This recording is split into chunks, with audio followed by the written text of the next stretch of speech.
오늘 하나님 말씀은 에스라 10장 1절에서 15절까지입니다. 에스라가 하나님의 성전 앞에 엎드려 울며 기도하여 죄를 자복할 때에 많은 백성이 크게 통곡하며 이스라엘 중에서 백성의 남녀와 어린아이의 큰 무리가 그 앞에 모인지라.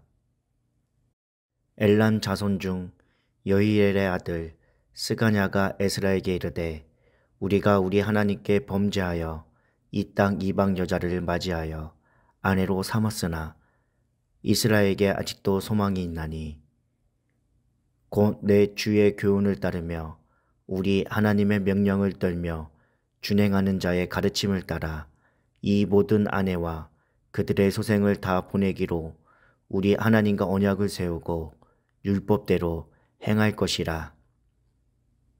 이는 당신이 주장할 일이니 일어나소서 우리가 도우리니 힘써 행하소서 하리라. 이에 에스라가 일어나 제사장들과 레위 사람들과 온 이스라엘에게 이 말대로 행하기를 맹세하게 하매 무리가 맹세하는지라. 이에 에스라가 하나님의 성전 앞에서 일어나 엘리야십의 아들 여호하난의 방으로 들어가니라. 그가 들어가서 사로잡혔던 자들의 죄를 근심하여 음식도 먹지 아니하며 물도 마시지 아니하더니 유다와 예루살렘에 사로잡혔던 자들의 자손들에게 공포하기를 너희는 예루살렘으로 모이라. 누구든지 방백들과 장로들의 훈시를 따라 3일 내에 오지 아니하면 그의 재산을 종몰하고 사로잡혔던 자의 모임에 쫓아내리라 하매 유다와 베냐민 모든 사람들이 3일 내에 예루살렘에 모이니 때는 9째 달 20일이라.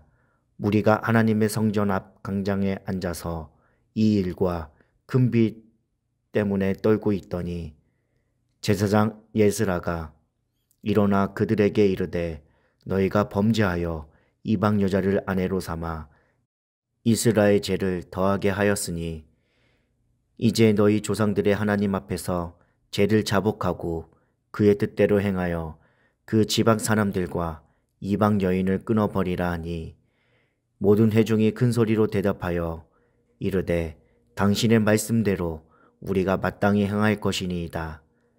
그러나 백성이 많고 또 큰 비가 내리는 때니 능히 밖에 서지 못할 것이요 우리가 이 일로 크게 범죄하였은즉 하루 이틀에 할 일이 아니오니 이제 온 회중을 위하여 우리의 방백들을 세우고 우리 모든 성읍에 이방 여자에게 장가든 자는 다 기한에 각 고을의 장로들과 재판장과 함께 오게 하여 이 일로 인한 우리 하나님의 진노가 우리에게서 떠나게 하소서 하나 오직 아사엘의 아들 요나단과 디가의 아들 아스야가 일어나 그 일을 반대하고 무술람과 레위 사람 삽브대가 그들을 돕더라. 이 시간 회개와 부흥 가운데 일어난 개혁이란 주제로 함께 말씀을 살펴보도록 하겠습니다. 오늘 말씀을 보면 에스라가 하나님 전 앞에 엎드려 울며 회개하고 중보 기도를 할 때 많은 백성이 함께 통곡하였습니다. 그리고 스가랴를 대표로 한 포로 기하민들이 에스라에게 개혁을 천명하여 에스라를 격려하였습니다. 이에 에스라는 포로 기하민들에게 스가랴의 말대로 행하기를 맹세하게 하였고 온 이스라엘 자손들은 그대로 하기로 맹세하였습니다. 이렇게 이스라엘 신앙 개혁의 횃불은 타오르게 되었습니다. 그렇다면 오늘 우리에게 주시고자 하는 말씀이 무엇인지 함께 살펴보도록 하겠습니다. 첫 번째로 통곡의 소리입니다. 1절 말씀을 보면 통곡하다라는 의미의 뜻을 살펴보면 감정을 억제하지 못하여 아주 크게 통곡하며 몸부림치는 것을 나타낼 때 사용되는 말입니다. 백성들은 이처럼 하나님 앞에서 자신들의 죄로 인하여 통곡하며 문무리 치는 에스라의 통곡 소리를 듣고 하나님의 진노에 대한 두려움으로 마음의 찔림을 받아 에스라에게 나왔습니다. 에스라의 통곡 소리는 하나님께서 죄를 범한 이스라엘 자손들에게 보내는 경고음과도 같았습니다. 에스라의 고백처럼 이스라엘을 멸시하고도 남아 피할 자가 없도록 하실 수 있는 하나님의 진노에 대한 경고였습니다. 이러한 경고음은 전 민족적인 회개운동이라는 아주 큰 변화를 일으켰습니다. 에스라의 회개가 많은 백성들에게 자신들의 죄악의 심각성을 일깨웠고 하나님 앞에 회개운동을 만들었습니다. 이처럼 회개운동이 대대적으로 일어나는 현상을 우리는 부흥이라고 말할 수 있을 것입니다. 이러한 부흥의 역사는 소수가 시작한 회개가 불같이 번져 많은 사람이 회개에 동참하고 대대적인 변화를 일으킵니다. 우리나라도 1907년 평양에서 시작된 회개운동이 전국적으로 퍼져나가 부흥의 역사를 일어났습니다. 그래서 평양이 동양의 예루살렘으로 불리기도 했습니다. 우리는 보통 부흥이란 말을 사용할 때 교회의 수적 성장을 뜻하기도 합니다. 그러나 진정한 부흥은 진정한 회개가 동반되어야 부흥이라고 말할 수 있을 것입니다. 우리 선창교회가 진정한 회개가 일어나 진정한 부흥이 있기를 간절히 소망합니다. 두 번째로 죄를 떠나는 회개입니다. 에스라의 회개에 동참한 유다 백성은 단순히 죄를 자백하는 것에 그치지 않았습니다. 에스라는 제사장과 네이 사람들과 온 이스라엘에게 그들이 말한 대로 수행할 것을 맹세했습니다. 맹세만 하고 끝난 것이 아니라 기한과 절차를 정해 체계적으로 빠짐없이 그 일에 동참하게 했습니다. 죄인의 진정한 회개에 이르려면 죄를 고백하는 것으로 그쳐서는 안 됩니다. 반드시 죄에 떠나는 결과와 실천이 있어야 합니다. 아무리 입술로 자신의 죄를 고백한다고 해도 죄에서 떠나는 결단과 실천이 없다면 그것은 참된 회개라고 말할 수 없습니다. 회개는 입술로 고백하는 데 끝나지 않습니다. 참된 회개는 자신이 범한 모든 죄의 원인과 그 결과를 되돌려 놓는 의지와 실천이 동반되어야 합니다.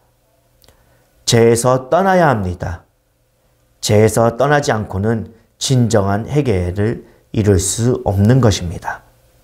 예수님께서는 만일 내 오른눈이 너를 실족해 하거든 빼어내버리라.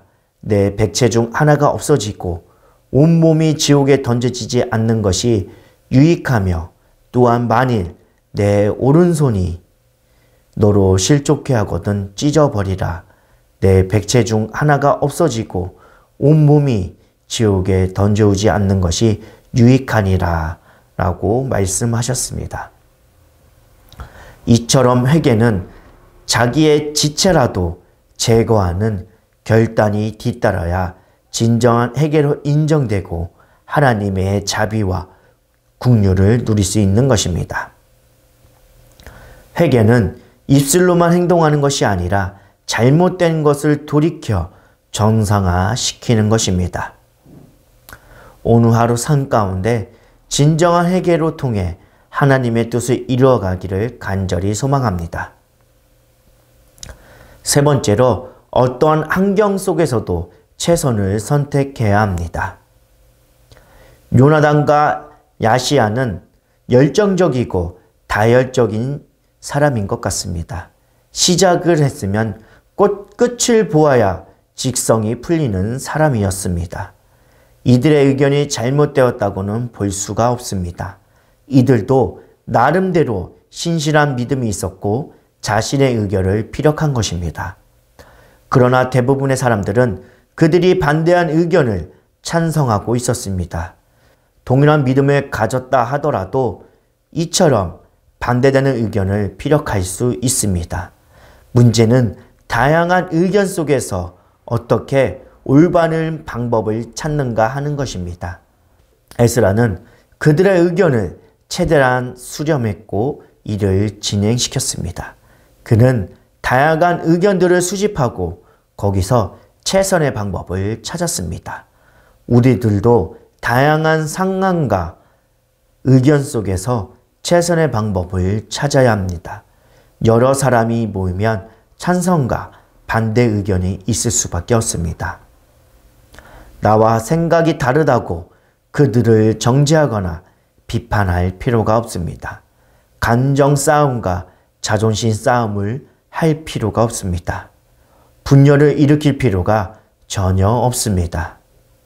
오늘 하루 살아가면서 우리는 여러 가지 문제를 만나고 선택하게 될 것입니다. 에스라처럼 먼저 하나님 앞에 기도하고 믿음의 눈을 들어 하나님을 바라보고 선택할 수 있는 저와 여러분들이 되기를 간절히 소망합니다.